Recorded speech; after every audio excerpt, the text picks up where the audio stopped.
Hey, what are you doing in there? Check this out. Oh, yeah. What? Look at these stalks. Look at this thing. 9 feet tall. This is some kind of sunflower or something that my dad brought home and incorporated in the garden. Unbelievable. That's where I found my phone. So yeah, the garden is so full. We got this beautiful, cool morning in mid-September. It's really, really nice out. The blue mist flowers are doing their thing now once again this year. They're usually one of the last ones in the season to bloom. Check this out.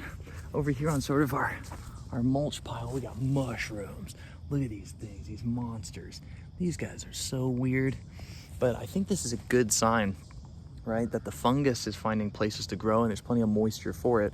And this will incorporate some of it into the beds. I'm also seeing some mushrooms in the beds, just enriching the contents of the soil, and fungus is a part of that. The fungal nature, don't fear the fungus, the future is fungal, right?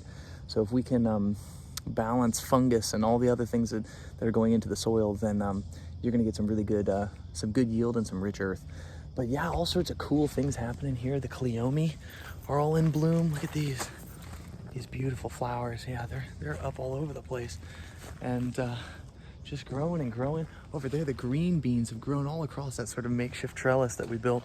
Down here, we've got all of these wild strawberries that have just grown so beautifully. The tomatoes are looking great, and check this out. This is unusual, but under our tomatoes, so the tomato plants are all here, right?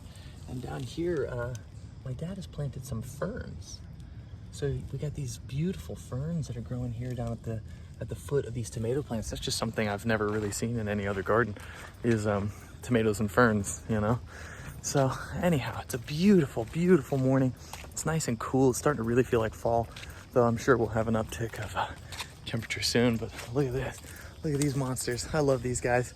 Big old elephant ears. And I think next season we can get some more bulbs and put them in the ground and let those elephant ears just run wild. And one last thing I wanted to point out here, excuse me. So we've been aligning our fence above the sort of garden wall here with, check it, hold on, with moonflowers. Look at that beautiful, beautiful flower. And it's growing all up along the wall here. Now, moonflower, I was just doing a little research on it. I guess the scientific name is Ipomoea alba. And it blooms in the afternoon and stays through the night, which a lot of people will use for sort of like a moonlight garden. And that's something I've been interested in, because if you can get flowering, fragrant plants that are night bloomers, then apparently that will attract bugs, and those bugs will attract bats, and you definitely want bats. Bats are the sign of a healthy ecosystem. But yeah, I was just researching this. Look at this. Before they unfold, they've got these beautiful sort of conch-like spirals, those wonderful nature spirals. And then you get these kind of pods here, and this is a self-seeding vine. So if now that we've planted the seeds from last year into the wall, and we've even sort of strung up a fallen branch that they can crawl up, hopefully what'll happen is they'll just drop their seeds now on their own, and we can just kind of let them go, and then they'll take over this whole fence. So the idea being, we'll cover this whole section of fence with these wonderful moonflowers. It's such a cool thing that I didn't really know about. And I guess it's related to morning glory and to sweet potato. I was also doing some reading, and it said that the seeds contain lysergic acid, which can be poisonous. So watch out for that. Certainly don't go eating the seeds.